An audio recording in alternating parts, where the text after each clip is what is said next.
practicum prep instead of regular coursework is because some people from our group will be going to residency, so they won't be able to do the regular coursework. They would miss it and be really far behind. So that's why they stopped the coursework for those 3 weeks, practicum prep instead. That's not what I understood, though, because I specifically asked Terry, does the Moodle progress or the module progress as usual? And do Dabika and I plan to host weekly class? And she says yes. The Moodle will progress as usual. You'll host weekly chat during the practicum prep weeks. Well, that's not relevant. So I don't talk about what that seems I did it last year because I didn't do the residency last year, and it was just like different work. It wasn't the same as something else, and we did still have meet during those 3 weeks, but not the people who were going to residency. So if you're going to residency, you don't have to participate in the chat.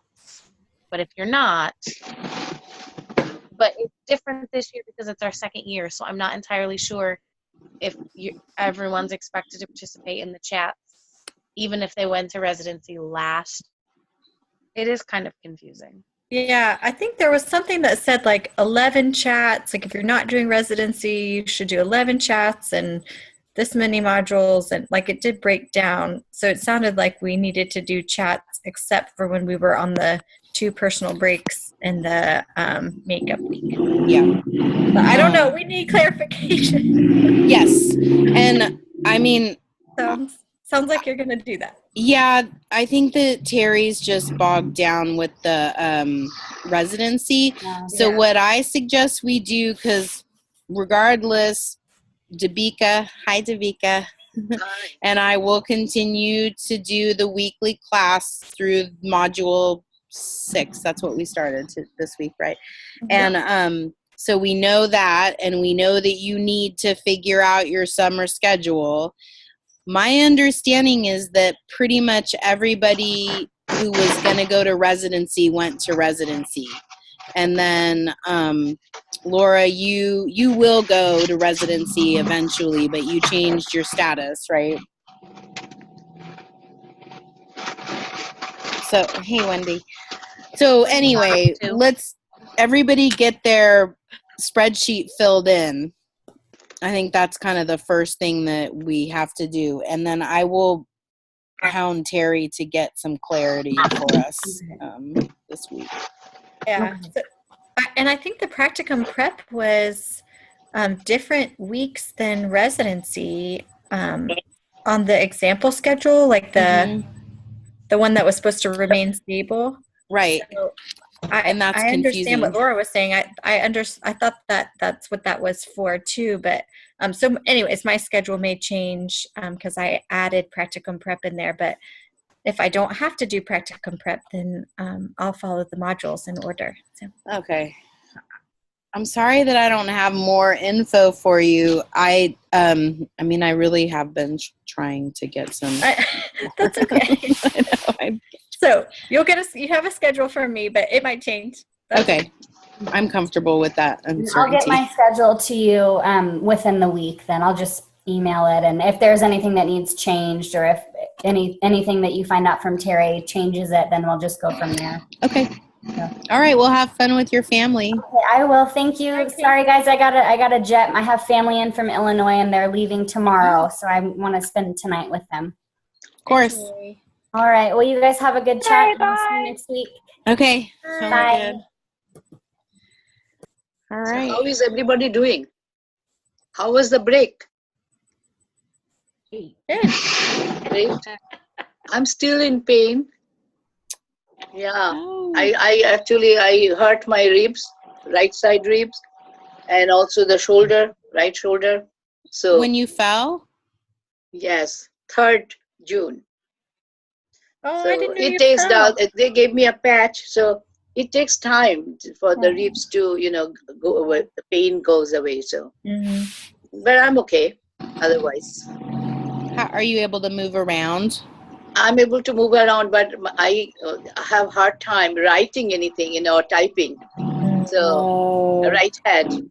So I'm using my left hand. My left hand is getting stronger now. I can feel. I'm so sorry. When Yeah. my shoulder will go out sometimes and I can't move it. Yeah. And so I use the voice to text. Like it's, you Yeah. know, I'll just open my iPad and talk. So That's a that good I idea. found that helpful personally, you know. How are you guys doing? Everybody's okay? Tired. Tired? Looks like I tired. know. I don't know if I told you guys. Oh, sorry. No, do you have some news about employment? Oh, I have a working interview tomorrow. Oh, cool.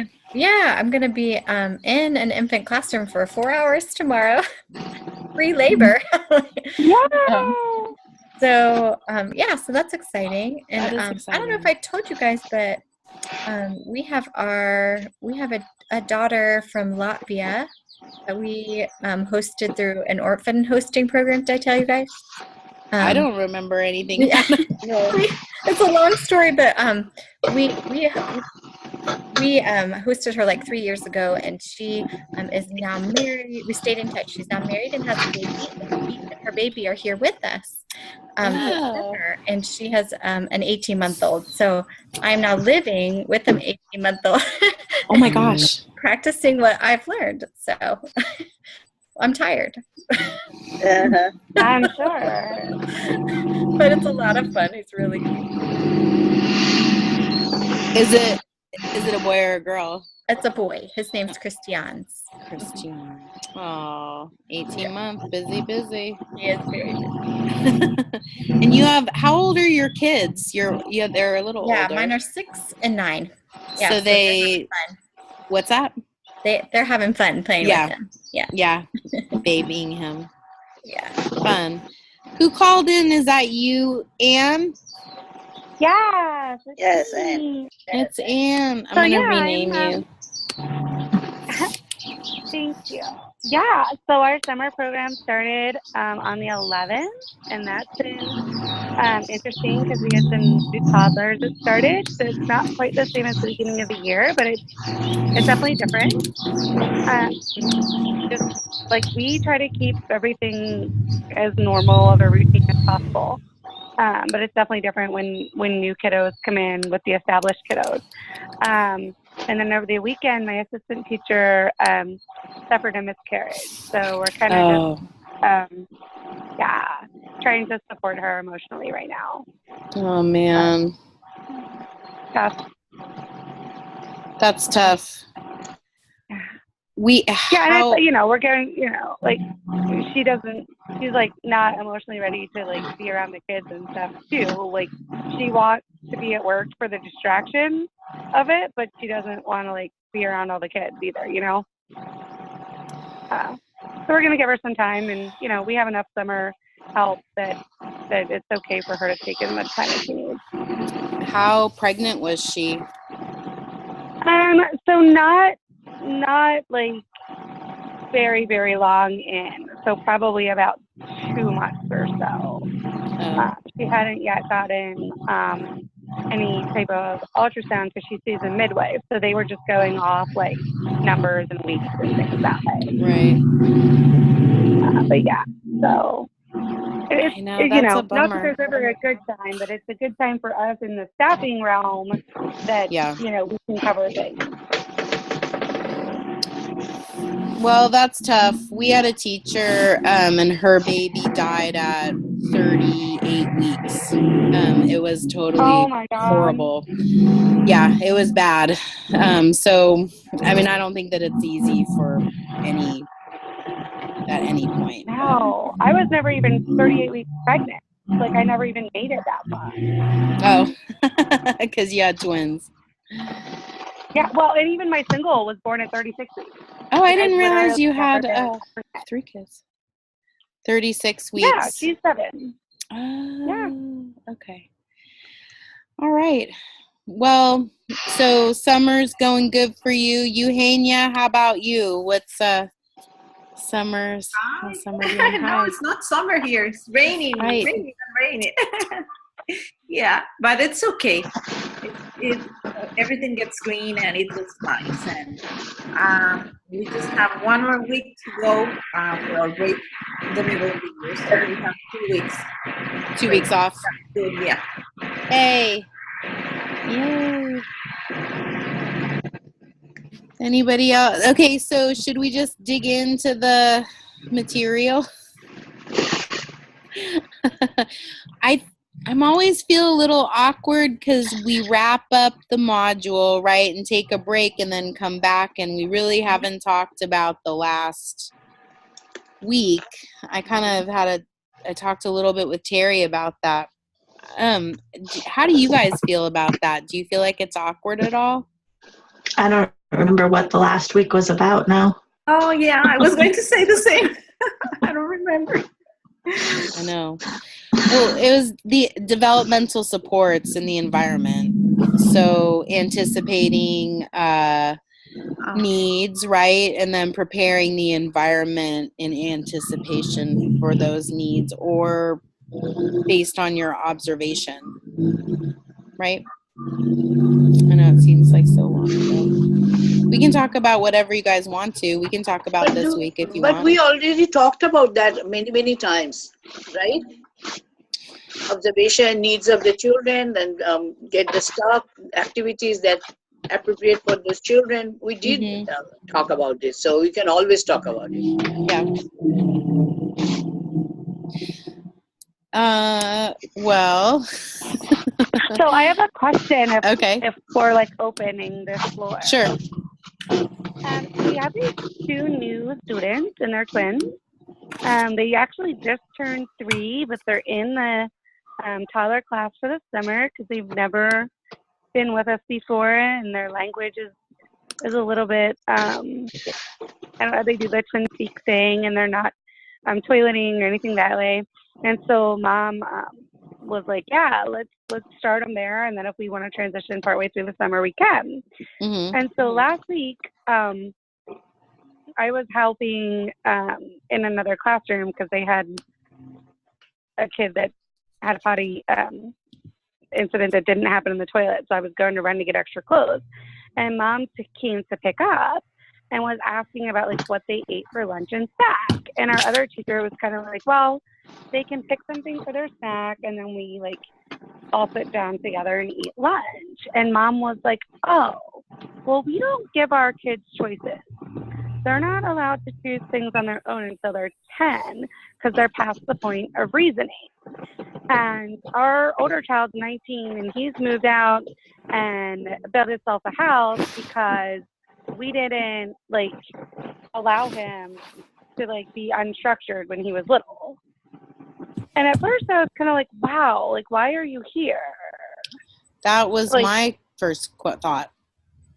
And then I'm like, okay, so is it just because we're the only like non-religious private school in the area maybe? Or like, I don't know. I didn't talk to her about it, so I didn't get to feel her out for it. I'm going to have a conversation with her if she thinks she's going to enroll for the fall.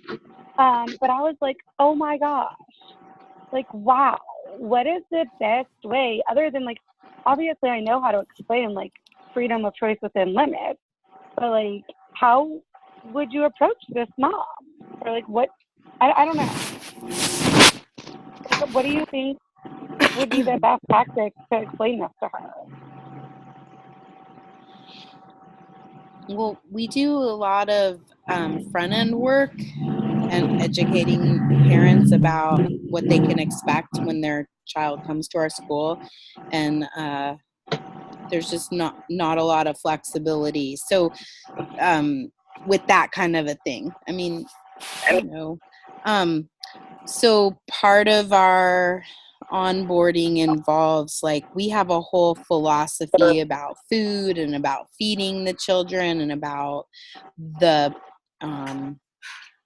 role that choice plays in that and how we approach like philosophically how that's aligned with Montessori. So I would kind of start there. We use I can't remember, her name's Ellen Slatterly, and I can't remember exactly what the name of her like it's like the responsibility, like what's your responsibility as the teacher in terms of feeding children or the parent, and then what's the child's responsibility. So, you know, our responsibility is that we provide the child with a few different choices, all good, healthy food. And it's the child's responsibility to eat that food. And we trust them to eat what they want and how much they want. And yeah, and like when they're full or, you know, whatever. That's how do you know if you're full if someone's telling you? Right. Yeah. Yeah, that makes a lot of sense. And we're working right now on our parent education, like, and our process of like enrollment, and how we can do more of that front end education. So I'll have to look up that resource you mentioned, because we might want to include that. Yeah, it's good. She's great. I would maybe think this is something for your administrator. Like, this is something that my teachers would bring me, honestly, and be like, oh my gosh, Mercedes, this is what's happening. You need to get involved, and can you contact them and kind of help them understand what the procedure is. So definitely talk to your admin. Make sure that they support you through this, because this is kind of a big disconnect. I mean, I don't really get it. It's weird. I don't know. Thank you. I appreciate it.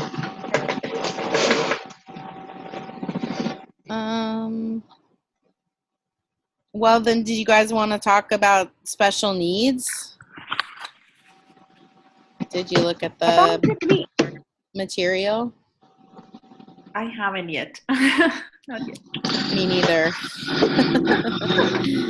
I watched a couple of the videos, but I kind of feel like when she was talking about like talking to the parents and saying, I noticed this, sometimes I don't feel very comfortable doing that, because I'm not qualified to say, this is what I think is wrong with your child. So I feel like that's a weird, there's kind of a fine line between like telling the parents, I noticed this about your child. I mean, I could say that, but she was giving some pretty specific diagnosis things, and I don't feel comfortable saying that to a parent. So what do you do? Like at my school, I would have our head of school come and observe and ask, you know, what she thought. I've done that, but what is your policy, or how do you go about? Actually, when you are talking to the parents, you can only talk about what is your observation is. Okay, without any judgment or any criticism or anything. You don't even compare it with other children. You just talk about particularly the child that you parents you're talking with, and just explain what you have observed. That's it. And then your observation you need to share with your administrator also, so that she can plan something, she can make an observation, and then you guys can sit down and talk. And this module, actually, you will see in the week one that there will be a lot of videos and stuff, the development, child's development stages, weeks by weeks and months by months, like that. So you can, those are the timelines, and those are the signals that will tell you that this is, and you can share that with your administrator, not with the parents. And then it will be her responsibility to talk to the parents. Yes. And anything you say, they take it, very seriously. Yeah. So you have to be very careful and sensitive about their feelings. Just observation, nothing else. So the record keeping is very important. Daily observation record is very important, and you can just share that. So you wouldn't compare them to the other child, like No, never. normally this is what a child is doing, and yeah, Well, you No, can talk don't about even say normally the other children typical. are supposed to do it. No, that It's will not become, normal. yeah, there is Typical. nothing, There's yeah. typical development, and then and the range for typical development is really wide.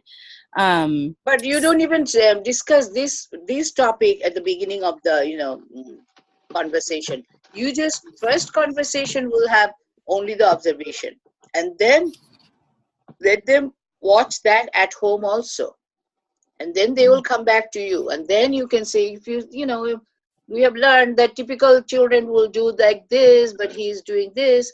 That's a different thing. But in the beginning, you just share the observation, nothing else. okay.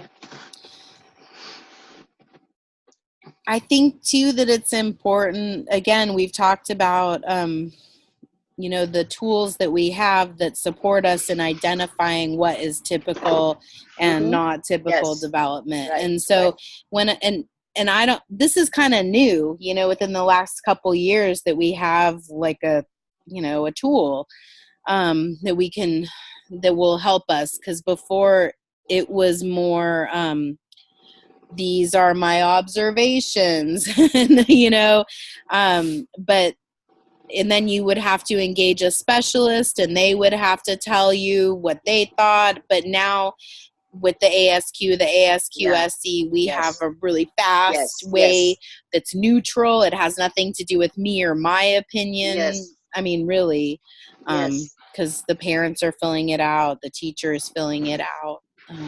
Yeah, I think it is. I don't know. I think it is important to give parents sort of parameters, because they don't know. They may not know what typical development looks like, or you can share your observations, and but they don't really know if that's within sort of that typical development. But I think Dabika made a good point. Maybe that's not the first conversation you have, but giving them some time to digest that just your observations. But at some point, I think parents do need that information, like through the ASQ or some other developmental profile, so they can see what typical development looks like. And also the parents, whenever you discuss anything about your observation, the parents will, by themselves, they will start comparing with other children. Wherever they go, they are going to see what their children are doing and what the other children are doing. So the question will arise there, and they will come back to you. And that there's a range. I think you made a good point too, Mercedes, about there's a range, and certain, especially certain skill areas have greater ranges. Like with language development, there can be a pretty broad range. That's still considered typical. And a lot of time too, we want to look at progress, like have we seen progress over a period of time? And, gosh, we have a little person right now. He's been with us for a year and he's older. He's 3. And I'm not quite sure what to do, because we can't really manage his behavior anymore. And he's not, there's nothing atypical on the ASQ or the ASQ SE. And my teacher today, I was like, I don't know what we're going to do, because we need some help. And we talked about the ASQ, and she's like, it's not asking the right questions to identify what this kid's issue is. So he's done some really, and you would think that after a year in a really consistent, high fidelity program, you'd see a little more progress. And he's 4 now. I just would want to see a little more regulation. And so I have to sit down with his parents tomorrow, and the teacher, and start talking about, this isn't a program where children get one-on-one attention from a teacher at all times and during transit, and that's what we need, is someone to just be on him at all times. So it's tough. I'll let you know. Yeah, and I know. Yeah, I'm sure you guys have observations, have a sort of data trail with what you've been doing and patterns of behavior and things, to even if you don't have a way to document it on the ASQ, you can have your notes, I'm sure, to share. Yeah. He's I think got sometimes, like 125 incident reports in his file. yeah. I know. I'm not even joking. Wow. And you know what? We didn't even write them all up. Like there Right. were times when I was like, they can't get like 4 incident. Let's just give them the 2. Right. I know. And We you had talked one to last him. year that Yeah. we had such a hard time with. He was 3, and I had him in the early learners class when he was 2. Oh yeah. And he just, and we ended up asking him to leave, but on board with us. She wouldn't try any of this stuff and it was the teacher and the director and the office gals. I mean, they were all having meetings with her, and she wouldn't try some of the stuff they were asking her to do, like feeding him protein in the morning instead of donuts and just different things, and so they ended up asking him to leave. And it's kind of sad. We still have his brother, who is 5. Yeah, she was going to pull them both out, but she can't find any place else to put them. And so she ended up taking him to like an in-home daycare, and it came out the other day. The brother said, Owen loves his new daycare. He got to watch 2 movies yesterday. Yes, And I was yes. like, Of course. well, that's how they home, manage him. home daycare, so that's what happens. Yeah. So, but it's kind of sad. I mean, I really enjoyed him, really but it's hard, especially when you're asking the parents to help you with different things. And she just was like, I just can't do that. I can't do that. So. Yeah, and I think a lot of, sorry, Kathy. Go ahead. It's difficult too when you have physicians that are telling parents that it's typical behavior. Pediatricians, because they're not really sure what to do, and they don't want to readily refer them to developmental physicians. Right. But parents are confused, really.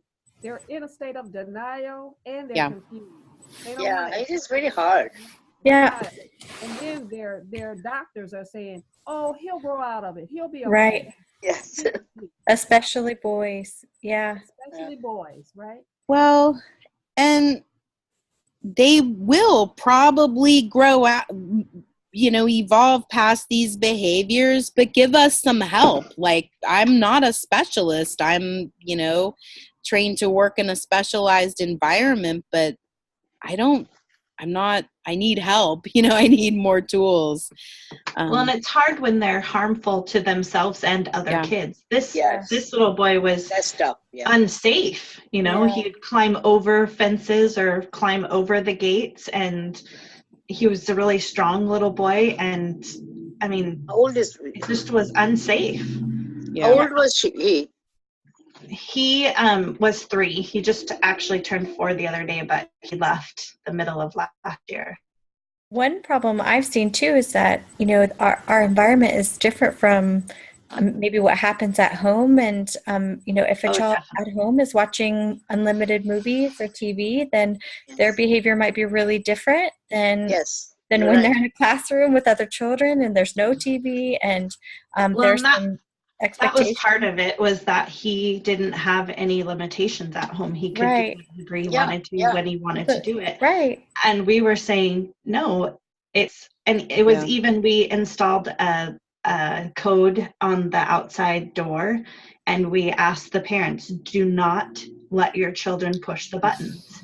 And she would let him do it, or she would let him unlock the gate. And then when she came to get him, he would see her car pull up, and he would run out the door and climb over the gate, get in the car, and he would be in the car while she was inside getting the brother and honking the horn, and the car was running, and it was gosh, well, this is like a horrible scenario. Yeah, and in this kind of situation, when the children are getting double messages, it's very hard for the children. It's painful. It is really painful. And parents may not see the same behaviors at home, and so they may be in denial about what we're reporting unless we have some really detailed, observations. It's hard to convince parents that maybe there is some atypical development here, because parents have very different sort of expectations at home and may be pretty loose on routines and things. There's no demands, and then at school, there are some expectations, a lot of freedom, but some expectations, and kids act differently. So I think it all goes back to the observations and documentation. And yes, and they are confused. Which one to follow where? So it's really hard for them. Yeah, especially because it's like one extreme to the next. Exactly. You could do anything you wanted, eat anything. And she had said to me a couple of times, I just don't know how to keep him out of the refrigerator, so he just eats whatever he wants. Good for you. So she doesn't have to do what she's supposed to do. He's just taking it and eating it. And I think Mercedes made a good point with her school. She tries to front load expectations for parents like early on, and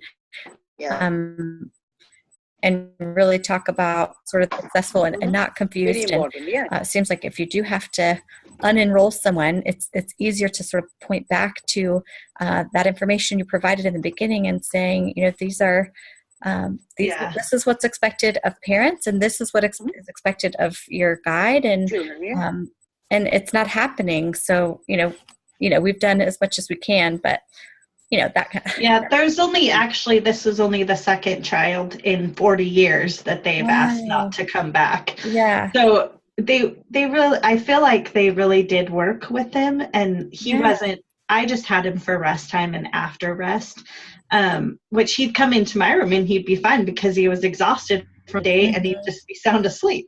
So he was, but it's hard. I'm just saying it's hard when there's one extreme to the next and the parents aren't there to help you. They're not on board. So that's that. I miss him. And hopefully he'll grow out of it, right? We'll see. Kathy, I saw you were your connection, your mic is low, so sometimes we have a hard time hearing you, but I did see you jump in.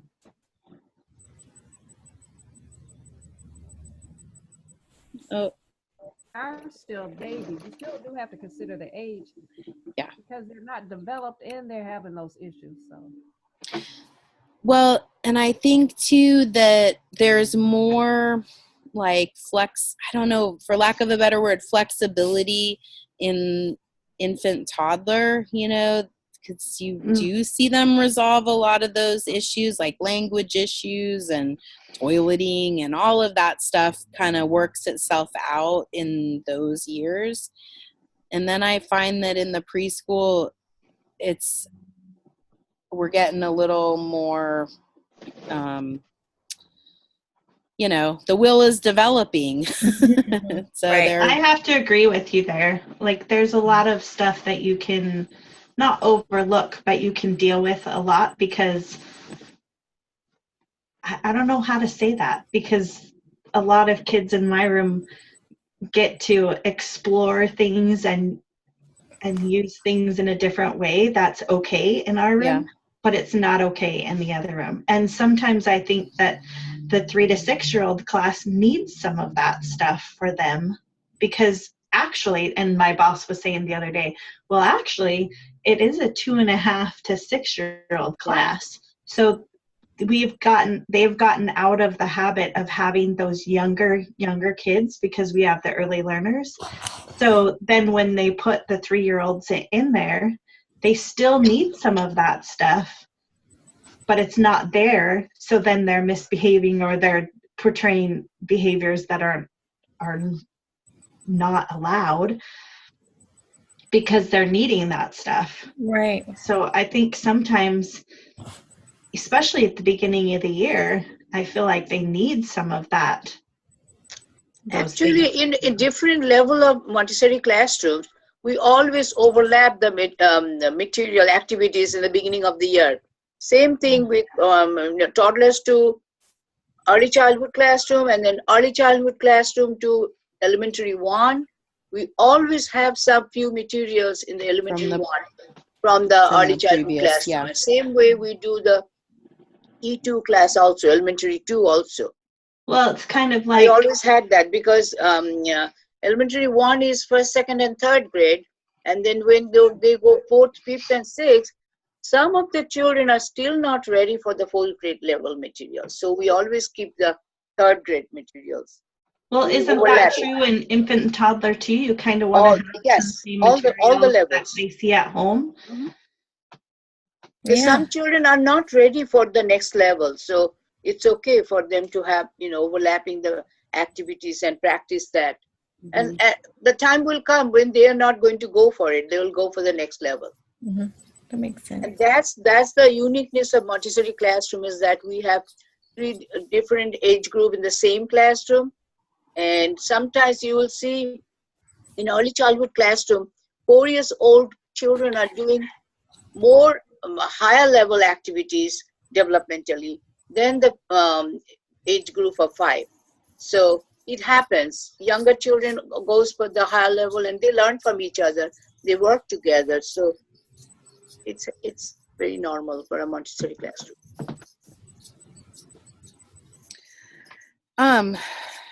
It is. And one of the things that's great too it's great that we have materials that will meet the developmental needs of the child regardless of their age.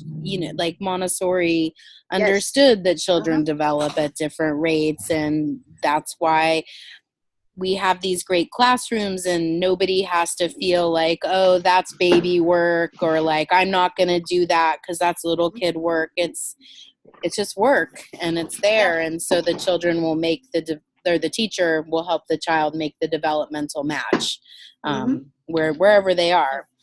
And that helps, in terms of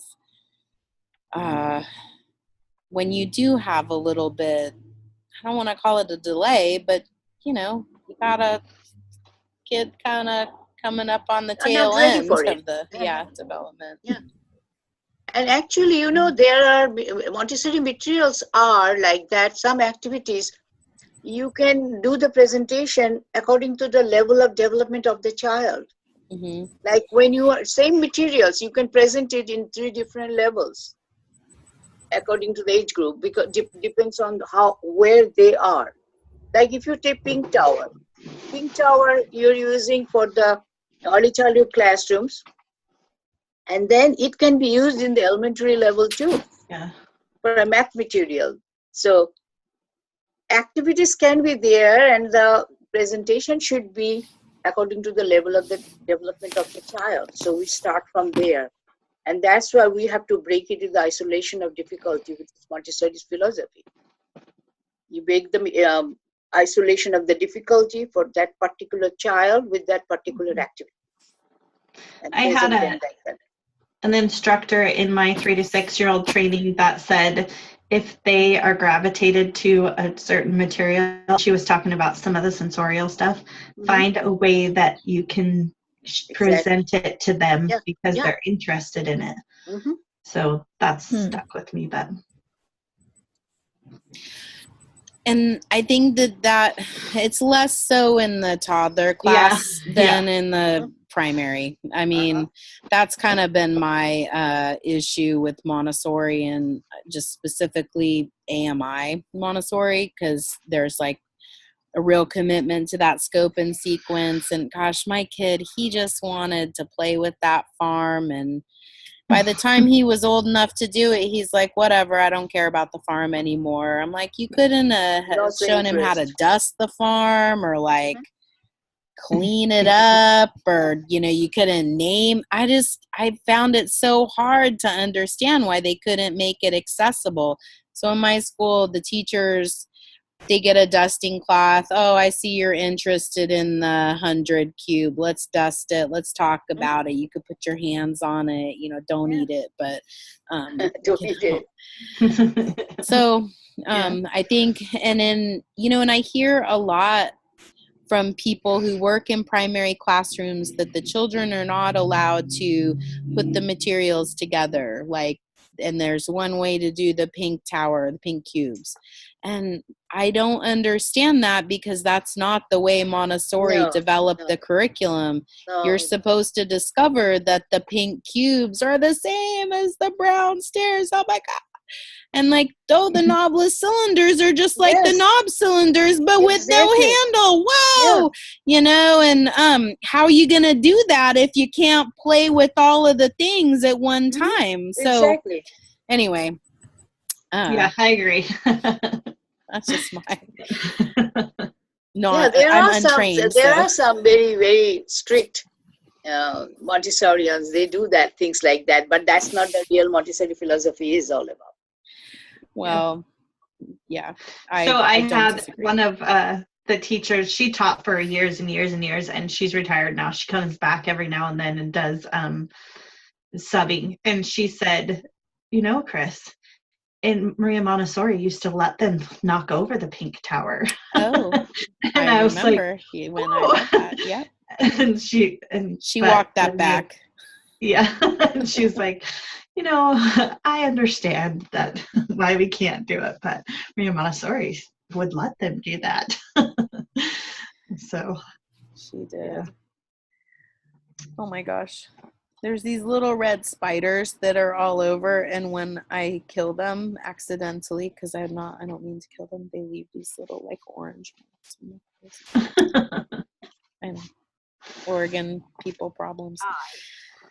It's just the little red bugs. Yeah.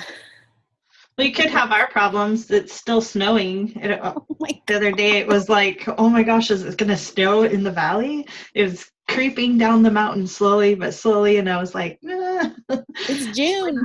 I know. It's been rainy and cold, and it was like 46 degrees today. But that's okay. At least we won't have wildfires. Anyway. No, that's good, because I don't know about you guys, but last summer the air quality was really compromised. Like our whole gorge was on fire. Somebody lit the Multnomah Falls on fire. It's a pretty big bummer, but yeah, we couldn't go outside because it was so bad. Yeah, the air quality was so bad. Let's hope that doesn't happen this year. Yeah. Well, it's 6:15. Okay. I know this is everybody's in summer mode, but except for you, Eugenia, because it's winter where you are. Wendy's on break. She's not even working. Yay! You're living the dream. So what do you do when you're on break for your because I am working summer care. Unfortunately, I do have to work. But it's nothing like our classroom. So our observations and different stuff like that's just... They go on hold. Yeah. Thank you, Laura, for helping to clarify that. Yeah. Well, I was like, is anyone ever going to answer this community corner post? What are we supposed to do? It just took Terry a long time. And, well, it was confusing because look at our... practicum, like there's like a little schedule of it in your assignment chart. Yeah. And so it like every new phase of the practicum still says, remember to do your observation. And I'm like, what about the people who aren't open? This is not possible. What's going on? So and I have to still download all mine. I mean, I have to like scan them and put them in there. I haven't done that. Well, Laura, you're on a summer program, right? I do. So I am not expected to continue to do them, but I probably will. I mean, I'll still do my observations and stuff. So, well, I can talk to Terry. I mean, if your program is consistent, your staffing is consistent, the children are consistent, then essentially your practicum can continue as far as I understand. Yes. So I don't know, you maybe want to finish your practicum early. That's something that we could talk with Terry about. I thought about that, but I think I might pass on take a little break. doing that, just because it can get confusing. And I do most of my vacations in the summer, obviously, because I live in New York, and no one vacations in the winter unless you're going south. So it's easier if it's not like expected of me, because I do like a lot of weekend camping trips. Great. So if I Cool. don't have to get things done before the weekend, that's easier for me. So, and then as our case study children, you're still supposed to do even through the summer. Yes. So what But happens she if said your it was case study person isn't there at school? Well, she said it was confusing, the wording that she used, so she was going to allow people to not have to do it. So you should email her directly yourself. Do it if you can, I think. Okay. Yeah, Continue to keep up. Because otherwise you're going to miss 3 months of observations. Yeah. And especially for the child on the younger end of the spectrum, a lot happens. Well, it's going to change. So, but I'm there and I'll be doing them anyways, but. I made so Mercedes, I'm doing I see you. My practicum is going to keep going over the summer. Okay. And Terry and Elaine and like everybody already knows that. But I wasn't sure if Elaine got a chance to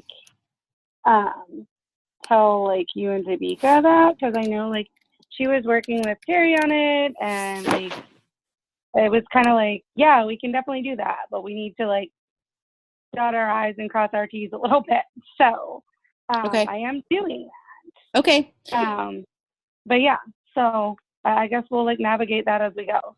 Yeah, no, well, I think, Kathy, we're going to try and do that with you too, right? Everything is staying the same, actually. Okay. New children moving on and children coming, but just like, okay, that was, yeah. So if things, I mean, like my program's very consistent, staffing remains consistent, the teachers kind of take breaks, but we bring new kids in, move kids up. So in that case, I would say the practicum can continue like it will with you, Kathy and Ann. So maybe we can set up a time to talk privately about what that's going to look like. But I mean, I don't think that there should be any surprises. Okay. Yeah, that sounds good. So you say that again? I tried to put it on the grid so you can see it. I hope you understand. Yeah, I did see that you had posted your summer schedule. Do you guys all know where to post those in the Moodle? Okay. So how many more months of practicum do we have to go? Till November. November. Yeah. So if we start back in September? It's 2 more months. October, November. That's my understanding, because you started in January and you need 9 months. Oh, 9. Okay. Yeah. I think 400 hours over a course of 9 months. Okay. Yeah. But Wendy, our modules will go through till December?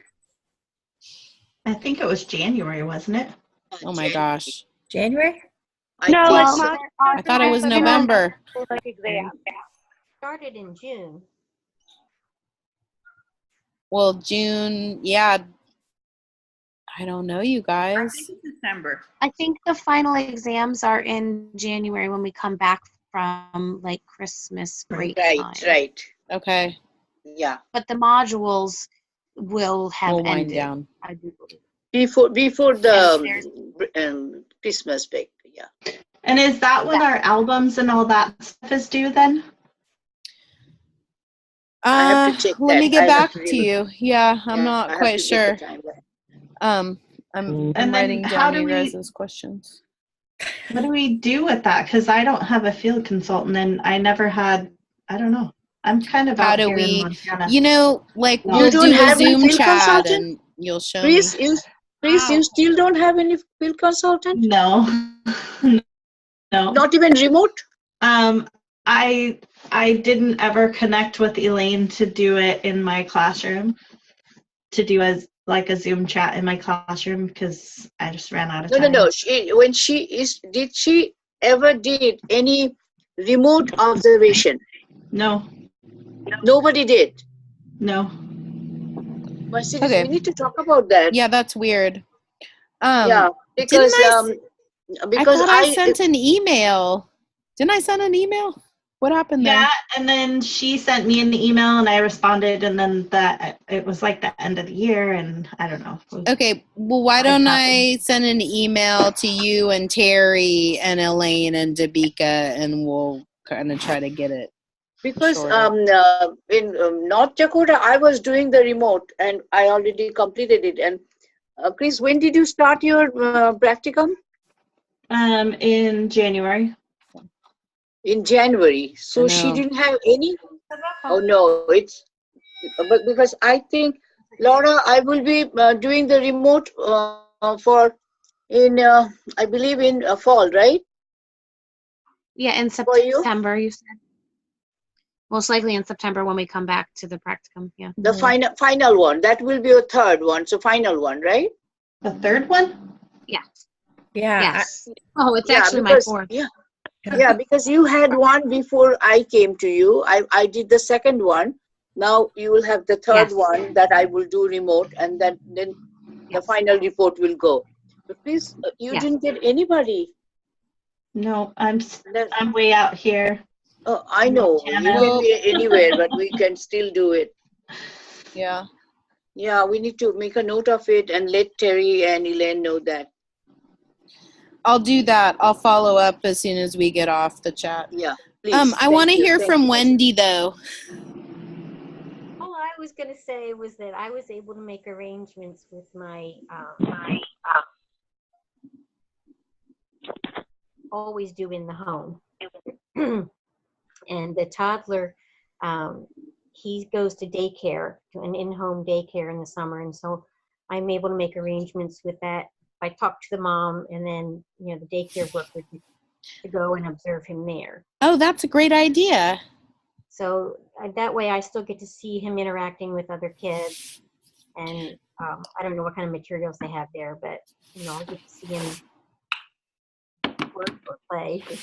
Will he come back then in the fall? Yeah, he was my youngest child. And so he's going to be with me at least until January. And depending on how he's doing, we'll transition him sometime in the spring. Okay. He doesn't turn 3 until like the end of May. He was only 15 months when it started. He's little. I love to start him at 15 months. Yeah, but they're little. Like chucking things across. Oh yeah. They don't know anything. They're like, clear the shelf, hurricane, which is that I'd be like, oh, looks like Hurricane Mercedes came through here. Yeah, where I was just when I would look at a new material, say, is this Jack proof? Yeah. Is it safe to have in the classroom with Jack? And I think he ended up breaking 5 plates. Oh, at least, yeah. Here, because he would stay for lunch with snack plates and lunch plates, and but he's gonna be the best though. Those kids, when you start them. He was one of the few that towards the end of the year would consistently take a tray of materials off the shelf, take it to the table, work on it, and then put it back on the shelf. Yeah. He did that even better than one little girl who was 3, and the older kids. So he's going to be my big kid next year. Yay! All the little ones what to do. Totally. Well, I've probably said this before. My money's always on the youngest child. Yeah. All right. Well, any last minute things that anybody needs help with? Any crazy stuff going down in anybody's classroom you want to problem solve or? Nothing? Has anybody had experience with youngest children wanting to be held? We hold them. Has anybody had that? Well, do you think that because they're the youngest child, they get held more and they want you to hold them more in the classroom? Well, just how do you respond to them wanting to be held? Yeah. Is it like carrying them around when you're holding them, or just sitting down holding them? I don't know. We had one little boy. He was the youngest in his family, and he was just a real tiny little guy. He was he's just like a week older than our youngest, Jack. And he wanted my assistant to just hold him almost all the time. And so she would hold him, for a little while, and then she would try and get him interested in a material. And then if he would come back to her, she'd give him a hug or maybe hold him for another minute or so, and then try and get him involved in something. So that's how we handled it. Yeah. And Chris, I think maybe you're making the point that holding them but sitting. I'm sorry? Yeah, I had a little kid, and she used to hold my sari, all the time. She is not going to touch me, but she'll hold my sari and she'll go around me. So I just watched her for 2-3 days, and then I gave her something, my stuff that she can hold, and she was holding it. And she was holding and she was walking around me. And finally what happened, she just sat down with that stuff and started working with it. So she got out of it, naturally. I didn't even mention that, let me go or anything. She was walking around me and holding my end of my sari, just holding it. And so eventually she started working after 2-3 weeks. I just gave her something from my stuff, and she was holding for a couple of days, and then she started working with it. She started opening it, closing it, all those things, and then she got out of it. Yeah.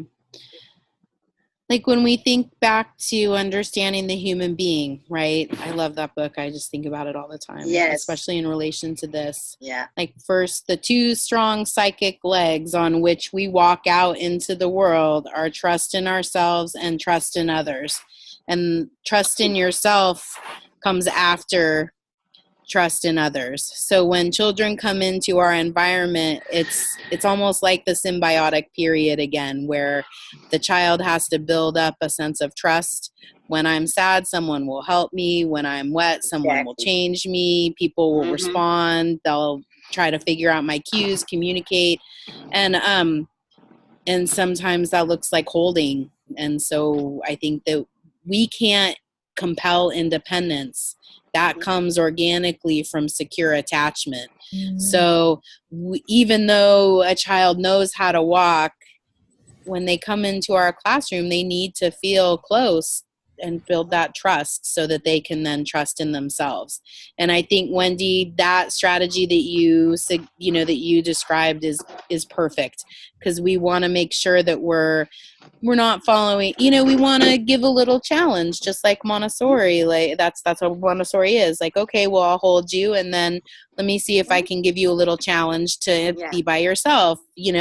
I'll let you hold my sari, and then you take this and hold on, So we're constantly checking in. How much help does this child need? Like pulling back, can I just look at them? Is that enough comfort? Can I put my hand on them? Is that enough comfort? Do they need to sit in my lap? Do I actually need to stand up and like rock them a little bit? Like where, but starting the least intervention first, and then slowly, what do you really need? Show me what you need. Right. I'm so happy to hear that. I feel like that's maybe one way that infant and toddlers is really different from primary. Like obviously in primary that would be very frowned upon. So I feel like there's almost sort of judgment passed on toddler teachers if you're holding a toddler, that you're sort of Why a are you crutch holding him? in some way. Yeah. He can walk. So but I love your explanation. I'll try to repeat that.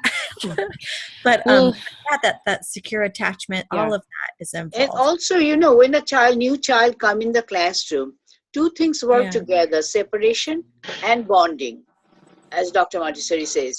Right. They are separating from the center of their life, mother, right, or the father. and then they're coming to this new environment with new person, new environment, all the activities, everything is new.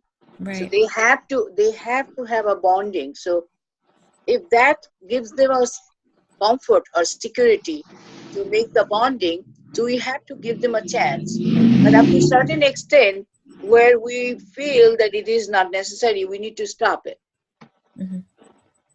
And Maria Montessori herself even said, I think sometimes people confuse when she said never touch the child, but she said unless invited by him or her in some way or another. Yes. So a toddler asking you to hold them is a clear invitation for you to touch them.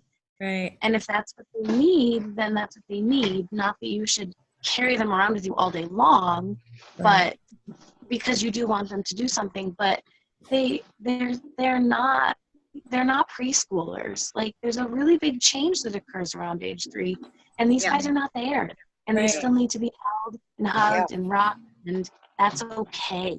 And even if you're holding a child, but you're also doing something else, preparing something in the classroom, think of all that they're seeing you do. It's almost like its own lesson. Like, they're not missing out on learning, and they're definitely not missing out on language when you're holding them, or you have them in a carrier. We have a sling, and I sometimes put kids in it.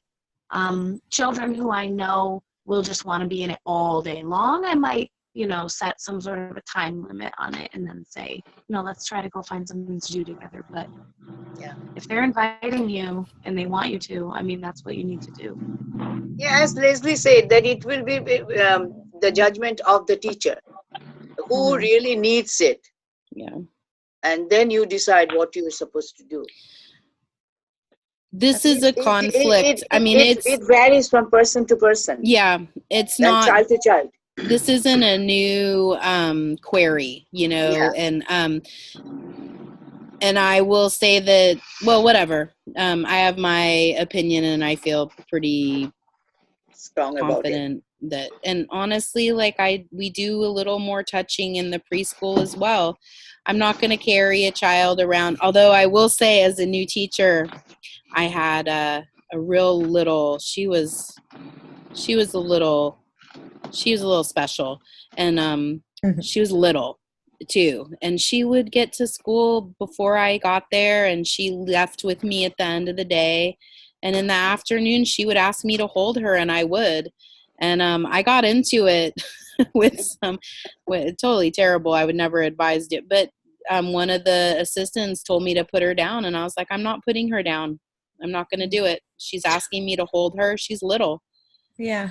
No. But and you're so informed in your response that you can cite this is the source. You know what I mean? Like, this is the book that I'm referencing, and I think it's important for us as infant and toddler teachers to be able to sort of defend our actions with information, and it isn't, because I think there's this preconception that it's sort of nursery school or daycare, we're already sort of defending ourselves. We have to have references, we have to say and express the information that we have. You have to have the rationale behind it. Yeah. Well, sometimes I think that Montessori has that tradition of, like, I don't know, I can't find the right adjective, but, like, here's a woman, a doctor. She went through a lot of trouble to become a doctor, and then ended up doing women's work, really, like being a teacher. And I feel but so bear with me. So then, I feel like she had to really make a scientific case for what she was doing, not only because what she was doing was scientific, but also because she didn't want people that, this is just women's work hanging out with children. So I feel like there's a little default in Montessorians to really, like, put that academia, or, and not that it's not that, but also don't forget about the love, because that's the heart, really, the basis of Right. what we're doing is loving them and loving the children. That's what So I it is see, about love. building empathy and compassion in the child, and not only that. Can but I, something Wendy? else. Yes. I mean, how are we gonna teach compassion if we don't show children what that means? Right.